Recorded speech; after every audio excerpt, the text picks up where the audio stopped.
View நேயர்கள் அனைவருக்கும் வணக்கம். இன்னைக்கு நம்ம கூட டிஎன்ஏ விஷால் அவர்கள் இருக்காரு. கர்மா நம்மளுடைய வாழ்க்கையில தொடர்ந்து என்ன மாதிரியான விஷயங்கள் மூலமா பயணிக்குது, அதை ஒருத்தருடைய லைஃப்ல என்ன மாதிரியான விஷயங்களை பண்ணும் அப்படின்றத பத்தி தொடர்ந்து அவர்கிட்ட கேட்டு தெரிஞ்சுக்கலாம். வணக்கம் சார். வணக்கம். எப்படி இருக்கீங்க? நல்லா இருக்கேன். ஜோதிடம் சார்ந்த நிறைய தகவல்கள் கொடுத்துட்டு இருக்கீங்க. சோ அதுல குறிப்பா இந்த வழிபாட்டு முறைகள் அப்படின்னு நம்ம காலமா சில விஷயங்களை பண்ணிட்டு இருக்கோம். சோ இதற்கான காரணங்கள் அப்படின்னா என்னவா இருக்கும்? இதை நீங்க எப்படி பாக்குறீங்க சார்? ஸோ பெரியவங்க குழந்தைங்களுக்கு வழிபாடு முறையை அறிமுகப்படுத்துற விதம்னு ஒன்று இருக்கு. எப்படி அறிமுகப்படுத்தியிருப்பாங்க அப்படின்னா, ஃபர்ஸ்ட் சாமி கிட்ட எப்படி ப்ரே பண்ணணும் அப்படின்னு சொல்லிட்டு பெரியவங்க குழந்தைங்களுக்கு சொல்லிக் கொடுப்பாங்க. அவங்களுக்கே தெரியாம அது என்ன சொல்லிக் கொடுப்பாங்கன்னா, நல்ல புத்தி கொடு கடவுளே. இது மறக்கவே முடியாத ஒரு செய்யுங்க. நீங்க இன்னைக்கும் பல படங்கள்லையும் பார்க்கலாம். யதார்த்தமா பெரியவங்க டிஃபால்ட்டா வயசானவங்க தாத்தா பாட்டி அப்பா அம்மா அவங்க குழந்தைங்களுக்கு எப்படி சொல்லிக் கொடுப்பாங்கன்னா, நல்ல புத்தியை கொடுங்கன்னு கேளுங்க அப்படின்னு சொல்லிட்டு சொல்லிக் கொடுப்பாங்க. ஒண்ணு. ரெண்டாவது, நல் வழி காட்டு தெய்வமேன்னு வேண்டுவாங்க. அப்போ வழி காட்டு அப்படின்றதா அந்த பிரேயரா இருக்குது. எனக்கு நல்ல வழி காட்டுங்க, ஒண்ணு நல்ல புத்தியை கொடுங்க. ஓகேங்களா? ஸோ இப்போ இந்த ரெண்டுத்துக்கான அர்த்தம் என்ன? நான் லைஃப்ல பயணம் பண்றேன். அதுல படிப்புன்னு ஒரு ஸ்டேஜ் இருக்கு, உத்தியோகம்னு ஒரு ஸ்டேஜ் இருக்கு, பிஸ்னஸ்னு ஒரு ஸ்டேஜ் இருக்கு, கல்யாணம்னு ஒரு ஸ்டேஜ் இருக்கு, அதுக்கப்புறம் இன்வெஸ்ட்மெண்ட்னு ஒரு ஸ்டேஜ் இருக்குது. அந்த மாதிரி வாழ்க்கையில பல பட்ட உறவுகளை நான் கடந்து வரேன், பல அனுபவங்களை நான் கடந்து வரேன். அப்ப இது என்னோட லைஃப் ஜேர்னி. அந்த லைஃப் ஜேர்னில நான் தடுக்கி விழுந்துடக்கூடாது. எங்கேயாவது ஒரு ட்ராப்ல போய் நான் சிக்கிடக்கூடாது. அப்போ அதுக்கு எனக்கு கரெக்டா தெரியணும் என்னுடைய பாதை எது அப்படின்றதுக்கான கிளாரிட்டி எனக்கு கரெக்டா இருக்கணும். அதுக்காக தான் என்னன்னு வேண்டுறோம், நல் வழி காட்டு கடவுளேன்னு வேண்டுறோம். ஒண்ணு, நல்ல புத்தி கொடுன்னு வேண்டுறோம். ஏன்னா மைண்ட் எப்பவுமே ஒரு குரங்கு தான். அதை நம்ம உண்மை, அது யதார்த்தம், அதை நம்ம அக்செப்ட் பண்ணி தான் ஆகணும். எல்லாருடைய பிரெயினும் எல்லா டைமும் மால் ஃபங்க்ஷன் ஆகாம கரெக்டா இப்போ ஒரு பாயிண்ட் பண்ணா கரெக்டா அந்த இடத்துல போய் அடிக்கணும்லாம் நம்ம சொல்ல முடியாது. எல்லா டைமும் அந்த மாதிரி பிளான்டாவும் இருக்க முடியாது. ஓகேங்களா? அது மனித இயல்பு. திடீர்னு மனுஷன் எமோஷன்ஸ்ல டிஸ்ட்ராக்ட் ஆவாங்க. திடீர்னு பாத்தீங்கன்னா போதை வஸ்துக்குள்ள டிஸ்ட்ராக்ட் ஆவாங்க. திடீர்னு பணம், பேரு, புகழ், சுப்பீரியாரிட்டி, இன்ஃபீரியாரிட்டி காம்ப்ளெக்ஸ்ல டிஸ்ட்ராக்ட் ஆவாங்க. இந்த மாதிரி டைவர்ஷன் நிறைய வந்துகிட்டே இருக்கும்.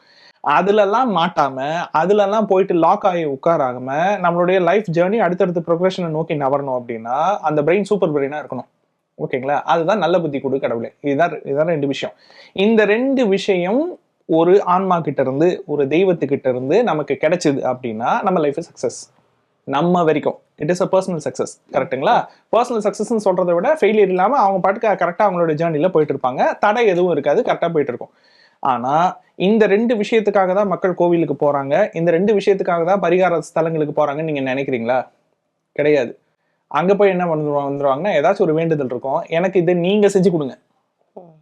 அதாவது நான் எதுவும் பண்ண மாட்டேன், நான் அதுக்காக எந்த எஃபர்ட்டும் நான் போட மாட்டேன், எனக்கெல்லாம் நீங்க பண்ணுங்க, நீங்க செஞ்சு கொடுங்க அப்படின்ற மாதிரியான பெர்ஸ்பெக்டிவ் தான் இன்னைக்கு இருக்குது.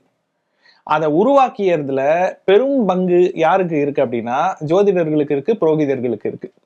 ஓகேங்களா? பரிகார ஸ்தலம்னு விளம்பரம் பண்ணி ஒரு கோவில் அமைதியா இருக்கும், பீஸ்ஃபுல்லா இருக்கும். அந்த கோவில் எதுக்காக இருக்கு? அந்த கோவிலே அமைதியா இருக்கிறதுக்காக உருவாக்கப்பட்ட இடம். கரெக்டுதானுங்களா? எப்பவுமே ஒரு மைண்டுக்கு சைலன்ஸ் அப்படின்றது எப்ப கிடைக்குதோ அப்ப தாட் கிளாரிட்டின்றது ஆட்டோமேட்டிக்கா வரும். அந்த சைலன்ஸை நமக்குள்ளேயே உருவாக்குவதற்கான அந்த கலை தான் யோகா, மெடிடேஷன் எல்லாமே. நம்ம யோகா மெடிடேஷன் எதுக்காக பண்றோம்? சைலன்ஸ் அப்படின்ற விஷயம், அல்லது பீயிங் ஸ்டில், நிசப்தமாக இருப்பது, அசைவற்று இருப்பது அப்படின்ற ஒரு கலையை நம்ம டிஃபால்ட்டாவே நம்ம மைண்டுக்குள்ள கொண்டு வரணும். அப்பதான் ஒரு ஃபோக்கஸ்ன்றது கிடைக்கும் அப்படின்றதுக்கான ப்ரொசீஜர் தான் இதெல்லாமே. ஓகேங்களா? அது யோகா மெடிடேஷன் எல்லாராலையுமே எல்லா நேரமும் பிராக்டிஸ் பண்ண முடியாது. ஓகேங்களா? அதாவது ஒரு யோகாவுக்கும் மெடிடேஷனுக்கும் பண்ண முடியாத சாதாரண மக்கள் இருப்பாங்கல்ல, எந்நேரமும் கமிட்டடா ஓடிக்கிட்டே இருப்பாங்க இல்லையா மக்கள், அவங்களுடைய மனதை சாந்தப்படுத்துவதற்காக ஒரு இடத்துல அமைதியா உட்கார்றதுக்காக உருவாக்கப்பட்ட இடம் கோவில். அதுதான் கோவில், அதுதான் சர்ச்சு, அதுதான் தர்கா, அதுதான் மசூதி. எல்லாமே வணக்க ஸ்தலங்கள்னு சொல்லுவாங்க இல்லையா, வழிபாட்டு ஸ்தலங்கள் சொல்லுவாங்க இல்லையா. வழிபடுறது, அவரை வழிபடுறது அப்படின்றத விட அமைதியாக இருந்து யோசிக்கிறதுக்கான இடம் தான் அதெல்லாம். ஓகேங்களா? சரி, இப்போ இதுல ரெண்டு ஸ்டேஜ் இருக்குது. நீங்க எடுத்த உடனே மைண்டை நீங்க சைலண்ட் பண்ணணும்னு நினைச்சீங்கன்னா மைண்டு சைலண்ட் ஆகாது. இன்ஃபேக்ட் இன்னும் சொல்ல போனா நம்மளுடைய மைண்டு சைலண்டாவே இல்லை அப்படின்றது நமக்கு எப்ப தெரியும்னா, அமைதியா உட்காரும் போது தான் தெரியும். நம்ம வேலை செஞ்சுட்டு இருக்கும் போது நமக்கு தெரியாது. வேலை செஞ்சுட்டு இருக்கும் போது நம்ம எதையோ யோசிச்சுதான் நம்ம வேலை செஞ்சுட்டு இருப்போம். ஓகேங்களா? அது என்ன ஒர்க்கா இருந்தாலும் எப்ப பாரு மைண்ட் ஓடிக்கிட்டே தான் இருக்கும். இன்னும் சொல்ல போனா நிறைய பேருக்கு தூக்கத்திலேயே மைண்ட் ஓடிட்டு தான் இருக்கும். ஓகேங்களா? தூக்கத்திலேயே டீப் ஸ்லீப் முக்காவாசி பேருக்கு கிடையாது.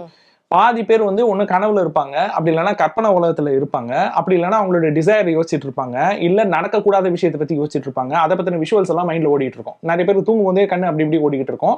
பிரெயின் வந்து சுவிச் ஆஃப் பண்ண மாட்டாங்க. அந்த ஒரு சைலண்ட் மோடுக்கு அவங்க போகவே மாட்டாங்க.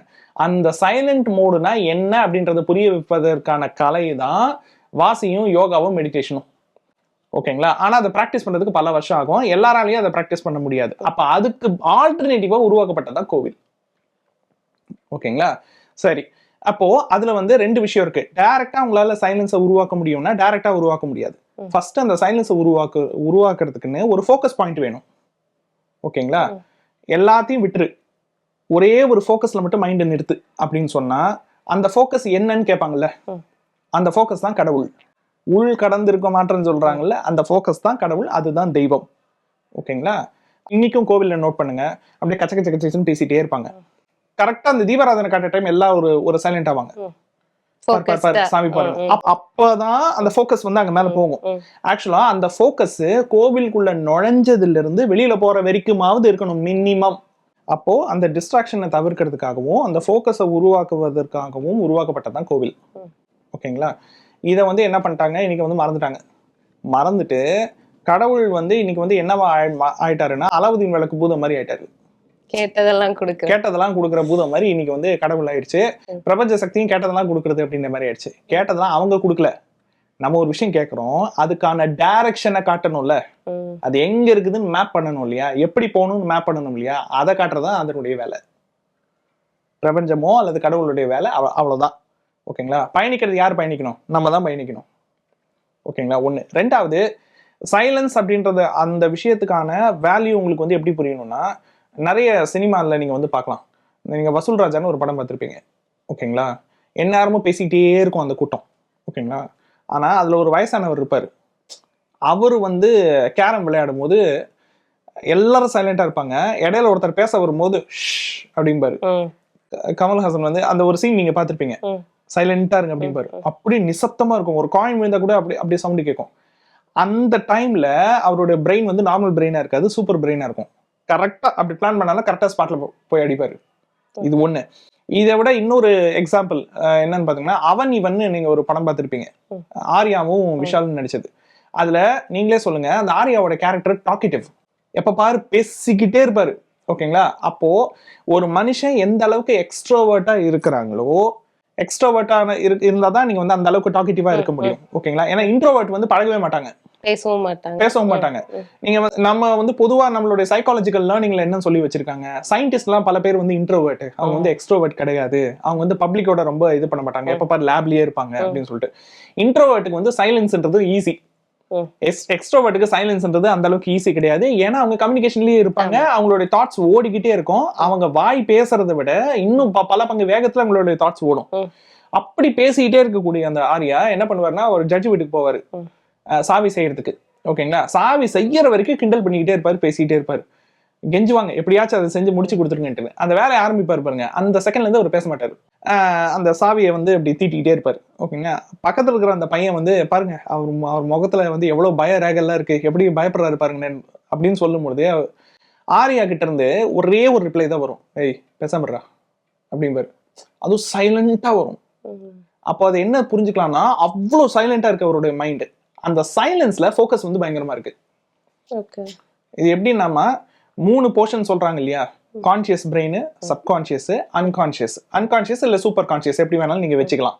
இந்த 3 portion, major portion of brain, அது போஸ்டீரியர் பிரெயினா இருக்கட்டும், ஃப்ரண்டீரியர் பிரெயினா இருக்கட்டும், நம்மளுடைய பிரெயின்ல இருந்து 24 ஹவர்ஸும் ஏதாச்சும் ஒரு இடத்துக்கு சிக்னல் போயிட்டே தான் இருக்கும்.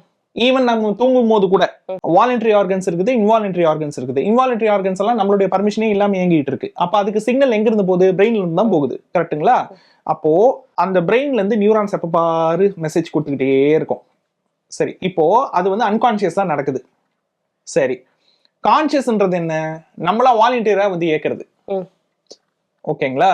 கான்சியஸ் வந்து நம்மளா வந்து வாலண்டியரா இயக்கிறது. நம்மளுடைய வெளி அவயங்கள் எல்லாம் நாம வந்து கண்ட்ரோல் பண்றோம். நம்ம நினைச்சா நம்ம ஷட் டவுன் பண்ணிக்கலாம், நம்ம போயிட்டு படுத்துக்கலாம், நம்ம ரெஸ்ட் எடுத்துக்கலாம், நம்ம இயக்கணும்னு நினைச்சா நம்ம வந்து இயக்கிக்கலாம். ஆனா இந்த அன்கான்சியஸ்க்கும் இந்த கான்சியஸ்க்கும் இடையில ஒரு போர்ஷன் ஒன்று இருக்கு பாருங்க, அது வந்து சப்கான்சியஸ். அப்போ அது வந்து இங்க இந்த பக்கம் பாதி அந்த பக்கம் பாதி. அப்படின்னா என்ன அர்த்தம்னா, அதுவா விட்டா அதுவாகவும் இயங்கும், நம்மளாலையும் கண்ட்ரோல் பண்ண முடியும். அதுதான் நம்மளுடைய லங்ஸ். ஓகேங்களா?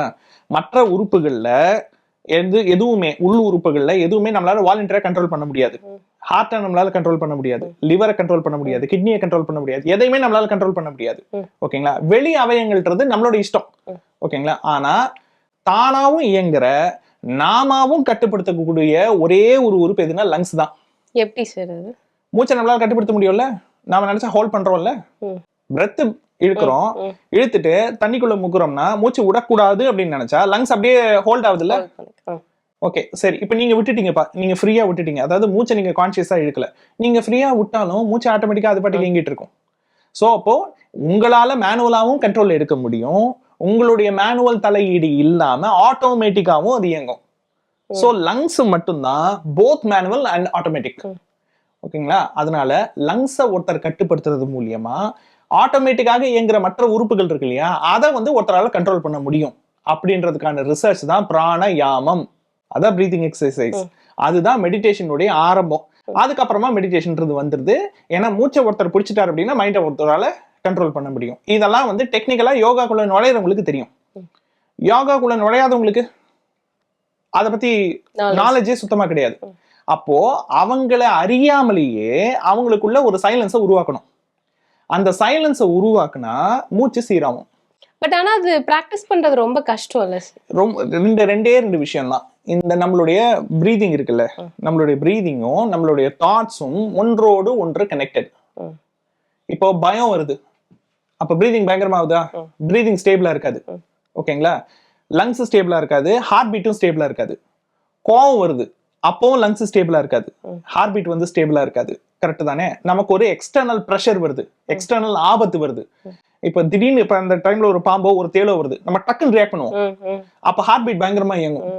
ஒரு வண்டி ஓட்டிட்டே இருக்கோம், சடனா ஒருத்தர் குறுக்க வர்றாரு அப்படின்னு சொன்னதும் அப்படி டக்கு டக்கு டக்கு டக்குன்னு சிக்னல்ஸ் பயங்கரமா போகும், ப்ரெஷர்லாம் ப்ரெஷர் லெவல் பயங்கரமா ஜாஸ்தி ஆகும். அதெல்லாம் என்ன நினைக்கிறீங்க? லங்ஸ் ஹார்ட்டினுடைய இம்பேலன்ஸ், மூச்சு பயங்கரமா வாங்கும். ஆமா, சிலவங்களுக்கு வேர்க்கும், படபடன்னு ஆகும். ஓகேங்களா? ஏன்னா மூச்சு பயங்கரமா வாங்குது, ஏன்னா எனக்கு எனர்ஜி பயங்கரமா தேவை, என் உடம்பு டக்குன்னு ரியாக்ட் பண்ணணும். அதனால நான் என்ன பண்றேன், வாலண்டியரா நான் வந்து அது என்னுடைய கட்டளை இல்லாமலேயே லங்ஸ் வந்து இம்பேலன்ஸ்டா வேலை செய்யும். ஓகே, ஆனா இதே அமைதியா இருக்கும்போது, நம்ம பிரீதிங் யாராச்சும் கவனிச்சிருப்போமா? அமைதியா இருக்கும்போது, ரொம்ப சைலண்டா இருக்கும்போது உங்களுடைய பிரீதிங் நீங்க பாருங்க, ரொம்ப மைல்டா இருக்கும் பிரீதிங். உங்களோட பிரீதிங் லெவல் வந்து ரொம்ப சீரா இருக்கும், அது வேற மாதிரி இருக்கும், அதோட எக்ஸ்பீரியன்ஸே வேற மாதிரி இருக்கும். அப்போ இந்த பிரீதிங்கும் இந்த தாட்ஸும் ஒன்றோடு ஒன்று தொடர்பு கொண்டது. It is interconnected. தாட்ஸை கண்ட்ரோல் பண்றது மூலியமா பிரீதிங் ஆட்டோமேட்டிக்கா சீராகும். இப்போ முதல்ல தாட்ஸை தான் கண்ட்ரோல் பண்ணணும். ரெண்டுமே சொல்றேன் நான் என்ன சொல்றேன்னா, ரெண்டுத்துல ஒன்ன கண்ட்ரோல் பண்ணிட்டீங்கன்னா இன்னொன்னு அடங்கிடும். இப்ப நீங்க வந்து தாட்ஸை கண்ட்ரோல் பண்றது அப்படின்னா எப்படின்னா, அதை பத்தி அப்ப தாட்ஸ்னா என்னன்னு ஃபர்ஸ்ட் தெரியணும்ல உங்களுக்கு. ஓகேங்களா? அது வந்து எப்படி போகுது, ஏன் நம்மளோட கண்ட்ரோலே இல்லாம நம்மளோட தாட்ஸ் போகுது அப்படின்னு ஃபர்ஸ்ட் நமக்கு தெரியணும்ல. ஏன்னா தாட்ஸ் வந்து எப்பவுமே ஒரு விஷயத்தோட மேப்பிங். நம்மளுடைய சிஸ்டம்ல ரேண்டம் ஆக்சஸ் மெமரின்னு ஒண்ணு இருக்கு, அதான் ரேம், அதான் பெர்ஃபார்மன்ஸ். இப்போ அதுதான் வந்து சிஸ்டம்னுடைய பெர்ஃபார்மன்ஸ். ஓகேங்களா? சிஸ்டம் எவ்வளவு ஜிபி மெமரி இருந்தாலும் ரேம் வந்து ஸ்லோவா இருந்துச்சுன்னு வச்சுங்க, சிஸ்டம்னுடைய பெர்ஃபார்மன்ஸ் இருக்காது. ஏன் அதை ரேம்னு வச்சோம், ஏன் ரேண்டம் ஆக்சஸ் அப்படின்னு சொல்லிட்டு வச்சோம்? ரேண்டம்னா என்ன? இப்போ ஒரு லைப்ரரி ஃபுல்லா புக்ஸா இருக்குது, அந்த புக்ல நீங்க சும்மா ரேண்டமா நீங்க ஒரு புக் எடுக்கணும், டக்குன்னு வந்து ஒரு செக்ஷன் போயிட்டு ஒரு புக்கை நம்ம வந்து எடுக்கிறோம்ல. ஓகேங்களா? அப்போ நம்ம வந்து அந்த புக்கை எடுக்கிறதுக்கு நம்ம வந்து 1வது ரோல் வந்து 2வது ரோல் வந்து நம்ம ஆக்சஸ் போகல, டக்குன்னு நம்ம போறோம். ஓகேங்களா? அந்த மாதிரி நம்மளுடைய கான்சியஸ் மைண்டும் ரேமும் ஆல்மோஸ்ட் ஒண்ணு. டக்குன்னு நம்ம ஒரு விஷயம் செய்யணும், ரேண்டமா ஒரு விஷயம் செய்யணும், நம்ம என்ன டிசைட் பண்றோமோ அதெல்லாம் செய்யணும். அப்போ இது ரெண்டும் ஒன்னோட ஒண்ணு கனெக்டட். அதுவும் நம்மளுடைய தாட்ஸும் நம்மளுடைய பிரீதிங்கும் கனெக்டட். இதுல தாட்ஸை நீங்க கண்ட்ரோல் பண்ணணும் அப்படின்னா ஃபர்ஸ்ட் தாட்ஸ் உங்களுடைய கண்ட்ரோல் இல்லாம எப்படி போகுதுன்றது தெரியணும். ஏதாச்சும் ஒரு விஷயம் பத்தி நீங்க பேசிட்டு இருப்பீங்க, அந்த விஷயத்தை பத்தி பேசிட்டு இருக்கும் பொழுது அதுல ஏதாச்சும் ஒரு பொருளை பத்தின ஒரு ஞாபகம், அந்த ஒரு பொருளை பத்தின டாக் வருதுன்னு வச்சுக்கோங்களேன், உடனே அந்த பொருள் சம்பந்தப்பட்ட ஒரு தாட்ஸ்குள்ள உங்களுக்கு போகும். இப்ப நம்ம பேசிட்டே இருக்கோம் அப்படின்னு வச்சுக்கோங்களேன், பேசிட்டு இருக்கும்போது திடீர்னு பேட்டரி பத்தி பேச்சு வருது, அந்த பேட்டரியோட கனெக்டடா உங்களுக்கு வேற ஏதோ நினைவுகள் இருக்கும். போன வாரம் செல்போனை சர்வீஸ் கொடுத்துருப்பீங்க, இல்ல அது சம்பந்தப்பட்ட பாசிட்டிவ் நெகட்டிவ் எக்ஸ்பீரியன்ஸ் ஏதாவது ஒண்ணு இருக்கும், அதுக்குள்ள உங்களோட தாட் போயிடும், உங்களுக்கு எப்படி போகுதுன்னு உங்களுக்கே தெரியாது. சிலவங்க சில விஷயம் பேசிட்டு இருப்பாங்க, ஆனா மைண்டுக்குள்ள வேற ஒண்ணு ஓடிட்டு இருக்கிற மாதிரி. பேசும்போது ரேண்டமா நம்ம நிறைய டாபிக்ஸ் பேசுறோமா, அது பெண்ணா இருக்கலாம், அல்லது சமையலா இருக்கலாம், அல்லது டிராவலிங்கா இருக்கலாம், பேசும்போது நம்ம ரேண்டமா நிறைய விஷயம் பேசுறோம். ஆனா சில பேருக்கு என்ன ஆயிடும், அந்த நம்ம என்ன டாபிக் பேசுறோமோ அந்த டாபிக் சம்பந்தப்பட்ட அவங்களுடைய அனுபவங்கள் இருக்கு பாருங்க, அதை வந்து அவங்க அனுமதியே இல்லாம மூளை வந்து அதுக்குள்ள போயிட்டு அந்த மெமரிஸ் எல்லாத்தையும் கொண்டு வந்து அவங்க மைண்ட்குள்ள வந்து ஃபீட் பண்ணும். இப்ப யூடியூப்ல நீங்க தட்டிட்டா நீங்க முழு கீவேர்ட் போடுறதுக்கு முன்னாடியே ஒரு கீவேர்ட் வந்துருச்சுன்னா அதுக்கு கீழே வந்துருது இல்லையா? அந்த மாதிரி நம்மளோட மைண்ட் வந்து என்ன பண்ணும்னா, என்ன டாபிக் என்னென்ன டாபிக் எல்லாம் நம்ம வார்த்தையில வருதோ அது சம்பந்தப்பட்ட இன்ஃபர்மேஷன் எல்லாத்தையும் பிரெயின் வந்து ஆக்சஸ் பண்ணிக்கிட்டே இருக்கும், மெமரிஸ் மூலியமா ஆக்சஸ் பண்ணிக்கிட்டே இருக்கும். அது மூலியமா நம்மளோட அனுமதி இல்லாம தாட்ஸ் போகும். ஓகே, நம்ம பேசிட்டு தான் இருப்போம், ஆனா நம்ம பர்மிஷனே இல்லாம எங்கெங்கயோ என்னென்னைக்கோ நடந்த இன்ஃபர்மேஷன் எல்லாத்தையும் நம்மளோட மைண்ட் யோசிச்சுட்டு இருக்கும். சோ மைண்ட கண்ட்ரோல் பண்ணோம்னா நமக்கு அந்த மாதிரியான தாட்ஸ் இருக்காதா சார்? இப்போ நம்மளோட மைண்ட் எப்படி யோசிக்குதுன்னு நம்மளே வாட்ச் பண்ணணும். அது வாட்ச் பண்ணவங்களுக்கு மட்டும்தான் இது ஏன் தேவையில்லாம எங்கெங்கயோ போகுது அப்படின்றது தெரியும். எல்லாருக்கும் அது சாத்தியமா? ஓகேங்களா, ஞானிகளுக்கு அது சாத்தியம், யோகிகளுக்கு அது சாத்தியம். ஏன்னா அவங்கள தாட்ஸை கண்ட்ரோல் பண்ண பழகுனவங்க, அவங்க அதுல எக்ஸ்பர்டைஸ். நார்மல் மனுஷனுக்கு அது சாத்தியம் கிடையாது. அதனால நார்மல் மனுஷனுக்கு வாசி யோகம் சொல்லி தராங்க, மெடிடேஷன் சொல்லி தராங்க. ஏன்னா மூச்சை கண்ட்ரோல் பண்ணா மைண்ட் நின்னுடும், மூச்சை கண்ட்ரோல் பண்ணா மைண்ட் நின்னுடும். ஒண்ணு. ரெண்டாவது, இன்னொரு நான் பெஸ்ட் எக்ஸாம்பிள் சொல்றேன். இந்த மத்தியானம் குட்டி தூக்கம் போடுவாங்க சில பேர், ஆஃபீஸ் நைட் ஷிஃப்ட் எல்லாம் போயிட்டு வந்து மத்தியானம் ரெஸ்ட் எடுப்பாங்க, வெறும் ஒரு மணி நேரம் தான் தூங்குவாங்க. ஆனா அந்த ஒரு 1 hour 2 hours ரெஸ்ட்ல அவங்களுக்கு நைட்டு கூட அவங்க அந்த மாதிரி தூங்கி இருக்க மாட்டாங்க, அந்த அளவுக்கு ஒரு டீப் ஸ்லீப் போவாங்க. டீப் ஸ்லீப் போயிட்டு ஈவினிங் காஃபிக்காகவோ டீக்காகவோ ஏஞ்சி உட்காருவாங்க பாத்தீங்களா? அப்படி ஏஞ்சி உட்காரும் பொழுது ஜென்ஸா இருக்கட்டும் லேடிஸா இருக்கட்டும், நல்லா அந்த டீப் ஸ்லீப் போனவங்களை கொஞ்சம் கவனிங்க, அவங்களோட மூஞ்சே ஒரு மாதிரி எப்படி ஸ்டில்லா இருக்கும். பாத்திருக்கீங்களா என்னைக்காவது அவங்கள?